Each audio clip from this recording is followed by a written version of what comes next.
Hello, beautiful people. It is Dr. Stephanie. And I just wanted to talk a little bit more about being in a sideline season.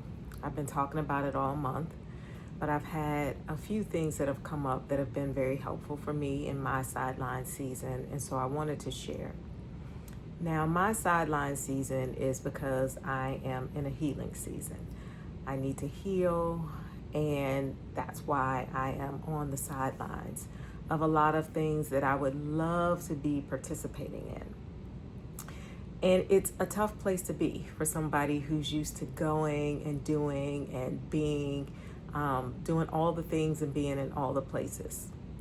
But there's some things that I have learned during my sideline season that have been so helpful and that are allowing me to grow in a different way. One of the things that I've learned is that different people are in a sideline season for different reasons. For some people, it's because of grief. Grief has just sidelined you from life in a way that you've never experienced before. For some people, it's a loss of a job or position. For some people, it's a loss of a relationship. For some people, it is an injury. And for some people, it is an illness. Whatever has placed you in your sideline season, I just want you to know that there is hope. And there is still a lot to do and a lot to experience in the sideline season. So I won't be on here long. I just want to share a few quick things. One of them is a beautiful friend of mine had to remind me because I was getting a little bit frustrated in my sideline season because there is pain here. Yes. I know we don't always use the P word, but there's some pain in the sideline season. And in the midst of that pain, we have to remind ourselves not to be discouraged. Another friend gave me this beautiful bracelet that says, "Don't let the hard days win." So there are going to be some hard days. But what my good friend said to me yesterday was to be present.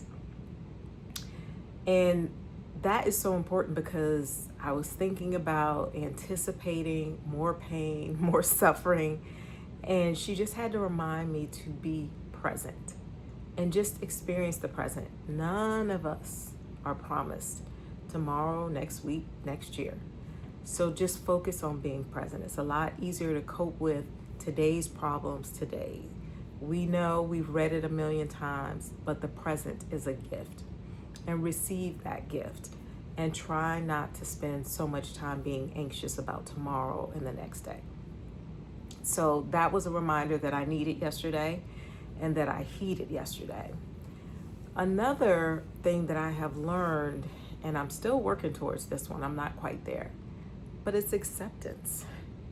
Whew, that's a tough one. Acceptance of circumstances that you would not have chosen for yourself and that you would not choose for yourself. But with acceptance comes peace. This is, we say it is what it is, but have we truly accepted it in our spirit that this is where I am?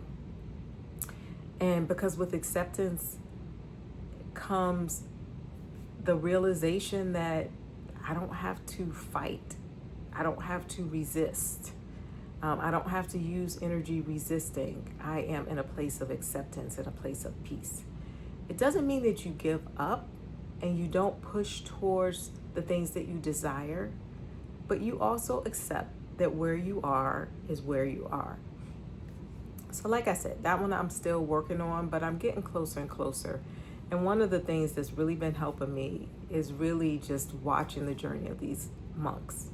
Because if you think about it, they just went on this peace journey. They walked thousands and thousands of miles. But before they did that, they were in their monasteries. And some might say they were on the sidelines because they weren't in the forefront. They weren't in front of the cameras. They weren't in front of the world. But they did some powerful work on the sidelines before they started walking. They did the work and the preparation for what needed to be done and why they were so successful in walking those thousands of miles. In their silence, in their meditation time, in their quiet, in their prayer time, in their obedience, that's where the work was done. And that's the beauty of being on the sidelines, is you really have the opportunity to meditate, to journal, to pray, to have discipline, to be obedient to whatever it is that you are being called to do while you're on the sidelines. Because that is the preparation you need before you go out there and re-enter the path and the journey. So that's been very powerful for me to see how they cultivated peace while they were on the sidelines, and then how large of an impact they were able to have once they started their walk and their journey. And the final thing that I've really been contemplating and realizing is that while I'm on the sidelines, I have to prioritize my energy. I don't have the energy to do all of the things and be all of the places and be everything to everyone that I was when I was in the game, fully playing. I have to prioritize my energy. And so I've decided that I'm prioritizing my energy to do those things that are really meaningful to me. And for me, I'm sure I'm no different than most people, that is really focusing on my family.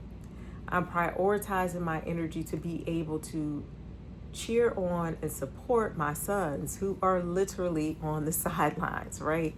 They are first year lacrosse players. And so they spend a lot of their time on the sidelines.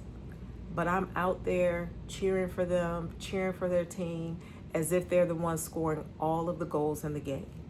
Because I want to be there and support them. And I want to show them how you show up for people that you love and care about, whether they're on the sidelines or whether they're in the game, because that's how I want them to show up for themselves, whether they're on the sidelines or whether they're in the game, because life will put you in some sideline situations. Just live long enough, as my grandmother would say. But whether you're on the sidelines or whether you're in the game, show up for yourself. Show up for your team. Show up for the people that you love. That's what I'm doing. Until next time, bye.